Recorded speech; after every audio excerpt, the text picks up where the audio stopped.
নমস্কাৰ মোৰ বন্ধু বান্ধৱীসকল, এইবিধ কি শাক আপোনালোকে চিনি পায়নে? মই মাজতে এটা ভিডিঅ' দিছিলোঁ।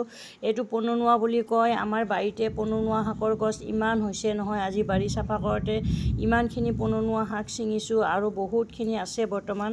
আজি মই এই পননুৱা শাক কেনেকৈনো বনাওঁ, আগৰ ভিডিঅ'টোতো মই তৰকাৰী বনোৱা দেখুৱাইছিলোঁ। আজি মই এতিয়া ভাজি বনাম। ভাজি বনাবৰ কাৰণে এতিয়া পননুৱা শাকখিনি এতিয়া ধুনীয়াকৈ বাছি কুচি ল'ম। ধোৱা হৈছে একবাৰ আৰু একবাৰমান ধুব লাগিব, যিহেতুকে অলপ বালি আছে। এতিয়া বালিৰ মাজতে হৈছে ন, আমাৰ চিমেণ্টৰ বালি আছে, চিমেণ্টৰ বালিৰ ওপৰতে হৈছে। পাথৰ আৰু বালিৰ মাজত হোৱা শাকবিধ কিমান ধুনীয়া চেহেৰা হৈছে চাওকচোন। আপোনালোকে এই পননুৱা শাকটো খায়নে বাৰু? খাই কেনেকুৱা লাগে জনাবচোন। আমি কিন্তু বহুতেই ভাল পাওঁ। আপোনালোকক শুভ দুপৰীয়া জনাই আজি পননুৱা শাকৰ ৰেচিপি এটা বনাবলৈ ওলাইছোঁ, আপোনালোকে চাবচোন দেই। এতিয়া আমি এই পননুৱাখিনি ধুনীয়াকৈ এনেকৈ শিপাৰ পৰা ছিঙি ল'ম। ছিঙি লৈ পেলাই এনেকৈ ধুই ল'ম। আজি একমুঠি ভাজিম আৰু অকণমান থৈ দিম। এই শাকবিধ খাই বহুতেই ধুনীয়া লাগে, যিহেতুকে মোৰ বাৰীতে হোৱা শাক। পেলাই দিবলৈ বেয়া লাগিলে মই ছিঙি এটা পলিথিনত ভৰাই থৈ দিম। কেইদিনমান তাকে খাব পাৰিম, যিহেতুকে এতিয়া এইটো ছিজনত আজি আমাৰ বাৰীখন গোটেইখন চাফা কৰি দিলে। ঘৰৰ পিৰালি গোটেইখিনি চাফা কৰি দিছে, সেইকাৰণে আজি গোটেইখিনি শাক উঠাই দিয়া হৈ গ'ল।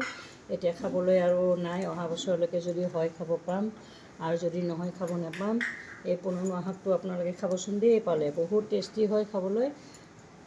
মাছৰ লগতো তৰকাৰী বনাই খাব পাৰে, এনেই ভাজিও খাব পাৰে আলুৰ লগত।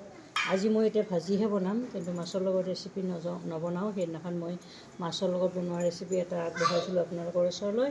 আপোনালোকে বাৰু কেনেকুৱা পালে নাজানিলোঁ, কিন্তু মই এই ৰেচিপিটো দিছিলোঁ আপোনালোকৰ ওচৰত এৰি। আপোনালোকে এইটো খাবচোন দেই, যদি পায় আপোনালোকৰ বাৰীত যদি আছে এইটো নিশ্চয় খাব।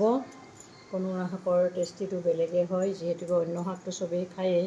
এতিয়া পননুৱা শাকটো বাৰু বহুতে বেলেগ বেলেগ শাক বুলি জানে। মালভোগ শাক বুলিও কয়, কোনোবাই বেলেগ বেলেগ ধৰণৰ শাক বুলি কয়। আৰু এইটো শাক বাৰু আপোনালোকে চিনি পায়নে? এইটো আমাৰ শাক বুলিও খাব পাৰি, প্লাছ ফুল বুলিও ধৰিব পাৰি। এইটো ফুল ফুলিলে বহুত ধুনীয়া হয়। এইটো ফুল ফুলে এনেকুৱা, আৰু আমি আজিকালি ফুল হিচাপতে ব্যৱহাৰ কৰোঁ, কিন্তু খোৱা হিচাপত নহয়। এইটো খাবলৈ পাৰি, আলুৰ লগত ভাজি খাব বহুত ধুনীয়া লাগে। অকণমান টেঙেচি নিচিনা লাগে। অকল এইটো শাক নাখায়, বেলেগ বেলেগ লগত মিলাই খাব পাৰে। এই শাকৰ ৰেচিপিবিলাক মই মাজে মাজে দেখুৱাই থাকোঁ, মোৰ বাগানতে হৈছে। এতিয়া আমি এইখিনি ধুনীয়াকৈ ধুই আনিলোঁ। এতিয়া কাটি ল'ম সৰু সৰুকৈ। কাটিবলৈ বহুত ইজি, বহুত কোমল থুনুকা হয় শাকখিনি। এতিয়া এনেকৈ কাটি ল'ম আমি ধুনীয়াকৈ সৰু সৰুকৈ। এইটো কেৰাহীত দিলে গলিয়ে যায়। বৰ বেছি সৰু নকৰিলেও হ'ব, ডাঙৰকৈ কাটিলেও হ'ব।